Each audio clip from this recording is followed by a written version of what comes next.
I'm certainly not defying the announcement that Janet Frick made earlier about singing in the shower, but the song that comes to mind in light of the parable of the prodigal son is actually Carry On My Wayward Son by Kansas, which I am perfectly capable of singing in the shower and would never sing in front of all of you. There is, in addition to that song, another story that comes to mind. I'd not heard of the Armenian version of the prodigal. There is a Buddhist parable in the Lotus Sutra, composed in the 2nd century, that describes in a whole different way the prodigal's returning home. A son who had wasted a great amount of the father's resources comes home, and the father recognizes him standing at his gate.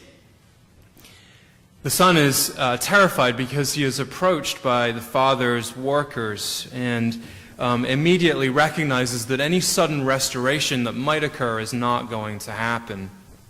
The father hires his son as a scavenger, and the son is to work in the field for at least 20 years as a way to build up his character. After wasting all of these resources, he's clearly someone of ill repute and would need to acquire higher qualities in order to be accepted back into the family more fully.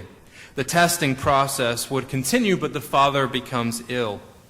Feeling that his death is imminent, he reveals himself to his son. And the son is finally accepted into the family after this period of more than 20 years. He has gradually attained an improved character and is accepted.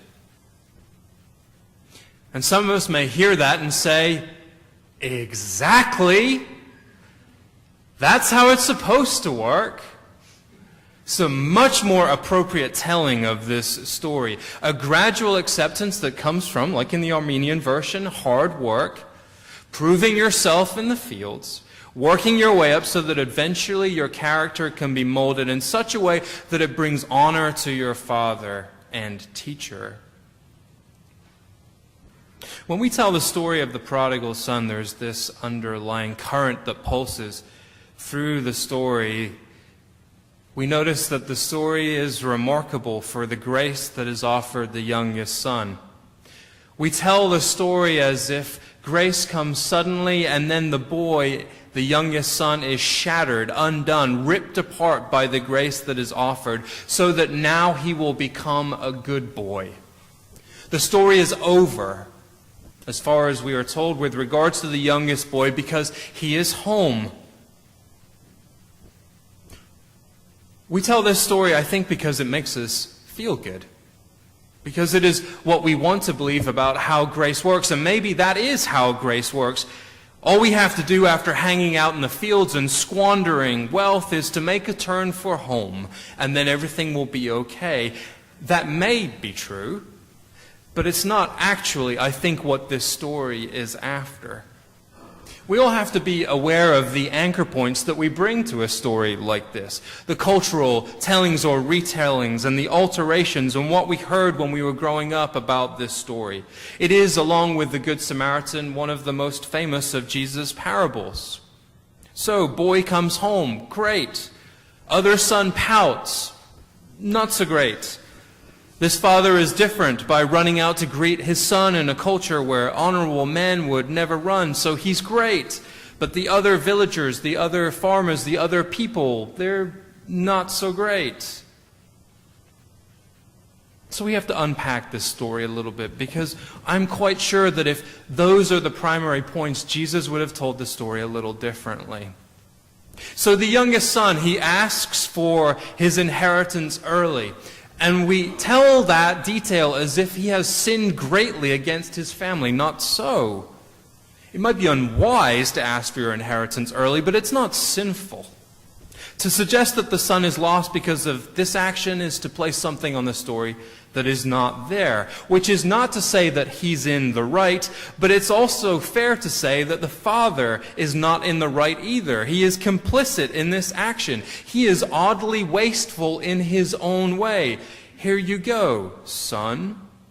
In other words, both father and youngest son, right from the beginning, we are told, are wasteful types of people with whom first century Jews may have immediately felt some distance. From the beginning, these people, they're a little off. They're a little strange the way they go about this. And so the son goes off and squanders his wealth, as we know. For first century Jews and people in the early church, people who are to be held in positions of responsibility, like deacons, are to have children who do not engage in this kind of squandering behavior. The father is dishonored by the actions of the son. We don't know how exactly this all happens. The older brother will later claim that the younger son, his younger brother, was off seeking sexual favors in a foreign land. That's just sour grapes. Jesus never tells the story as if that's what actually happens. All we know is that he's starving and he needs to eat and he wonders where the meal ticket resides. Oh yeah! Dad! We see this younger son at rock bottom, gaunt, hungry, going out of his mind for food. And he seems like he wants to repent. You know, the repentance is supposed to precede grace that we might cite sometimes. So he practices this speech. Oh, I have sinned against heaven and earth. I am the worst person in the world. Do you remember last Sunday we were talking about practicing apologies and how when they sound a little scripted or polished, we are immediately skeptical of their content? Like in a courtroom where someone has a piece of paper like this and they're reading off of it, giving an apology about how sorry they are, and how judges tend to mistrust that kind of apology. And we do too, because actually what we want is someone who is weeping or sobbing or meandering in their apology. We don't like scripted apologies at all, which is what this is. Okay, I'm going to say X and Y, and then I'll get Z from Dad. Or as the scholar Michael Buttrick says, this is an I'll go to Daddy and sound all religious moment. I'll tell him that I'm happy to serve as a hired hand. But if you notice in the text, I'm happy to tell him I'll serve as a hired hand, while also saying Father as many times as I possibly can while I'm talking about this. I will make sure that he understands that I'm still his son, even as I'm giving him this bluster about being a hired hand. And we act surprised by the father who runs out to greet the son. There's been a lot of speculation about this, about purity codes and honor or dishonor, honor and shame, that the father intentionally dishonors himself by running out and therefore showing his ankles. Gentlemen of honor do not run in that culture. Some have even gone so far as to say that the father runs to prevent other villagers from stoning the dishonorable child, thereby insisting that Jewish villagers must have been bloodthirsty, inhumane types. Amy Jill Levine, an Orthodox Jew who teaches New Testament at Vanderbilt, has said that when we tell the story like that, we do untold damage to Jewish people when we make this a story whereby villagers, and therefore every other Jew, is obviously oblivious to grace. Often we believe when we tell stories about Jesus that Jesus must be cast as good so that the others in the stories may appear bad or worse in order for us to feel good about worshiping Christ.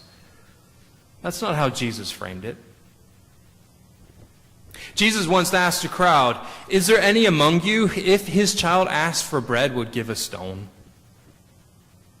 In that question, Jesus understands fathers provide and are supposed to provide. He didn't seem to suggest that Jewish fathers or any other kind of father would be more hung up on purity codes than they would feeding their children. Studies have been conducted in the Middle East on both Jewish and Muslim parents in light of this parable, asking, if your child had wasted their inheritance and been completely cut off from you, and then came home, what would your response be? Overwhelmingly, of course, Jewish and Muslim parents say they would be delighted to see their child again, even if he had been a complete and utter, wasteful, squandering jackass. They would go and welcome their child as soon as they possibly could. They would run to him. And so he is welcomed. And his response is, well, we usually act as if he's deeply moved by his father. But where does it say that? Couldn't he still be the conniving, selfish type that he was on the way? Why does the younger son not offer some kind of gratitude? Why is he not undone by grace? Jesus leaves us to wonder, and indeed, if that is truly the point of the story, that we go off and squander only to be found by a gracious parent, why doesn't Jesus tell us that that's the point? And so, initially we feel some sympathy for this older brother. Nobody has run out to him. Nobody seems to care that he's the one that's missing. Levine says, the father has indulged the one who slighted him and slighted the one who indulged him. Then the father realizes something later. The older boy, the one who stayed at home, he's the one who's lost, or at least lost to him. He has to go out to the older son and plead with him to come in to the party. The word for pleading there can also mean comforting. The older boy is distraught at being overlooked in this fashion, angry at the kindness of his father, as we are wont to do in families when a parent seems like they are lavishing attention and praise on another. Father and oldest son, they are separated in an ugly and vast manner, and resentment is boiling over for this older son. He says, I've been working like a slave for you. Really? Have you? Were you?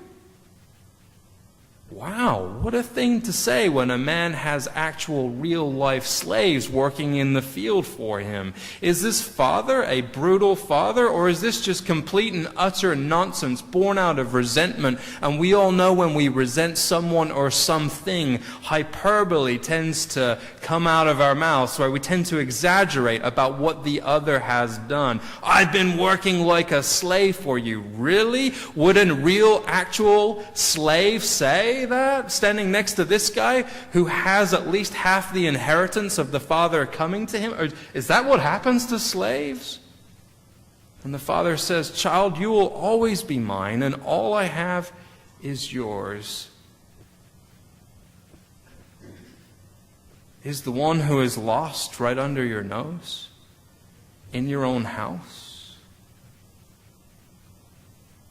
This is a Jewish story told by a Jew to Jewish people. And as Armin said about Armenian stories, they can begin and end in the same way, and that clues us in as to the kind of narrative we're about to hear. A Jew is telling this story in the first century to other Jews. And he says, a father had 2 sons.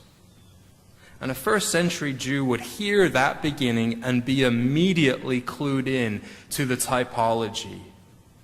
A father has 2 sons. Oh, you mean like Isaac and Ishmael? Oh, you mean like Jacob and Esau? The same Jacob and Esau where one stole the other's birthright and the other vowed that he would murder him. And yet later in the story, when they meet at the river, they are reconciled. Or Ishmael and Isaac, whose descendants can still find themselves at odds with each other, but at Abraham's death, they reunite and bury Abraham together. A father had two sons. Which one is lost?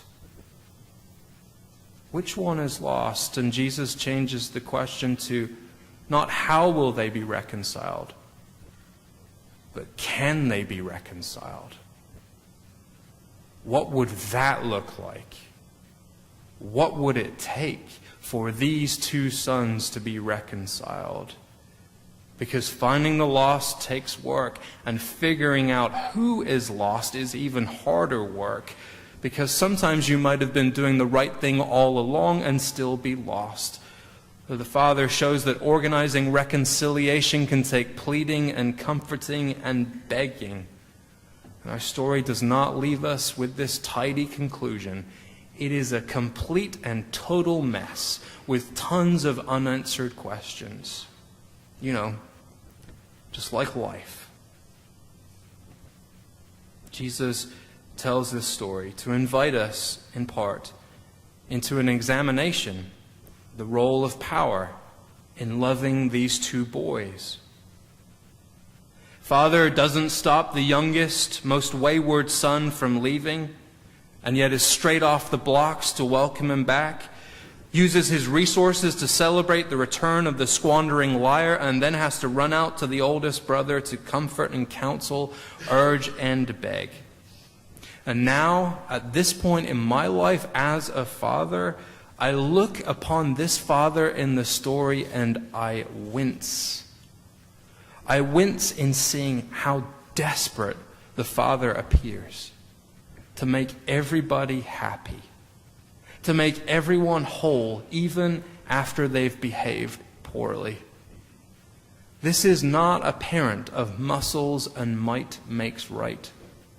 It is a parent caught in the middle of imperfect children, trying like heck to keep the family together.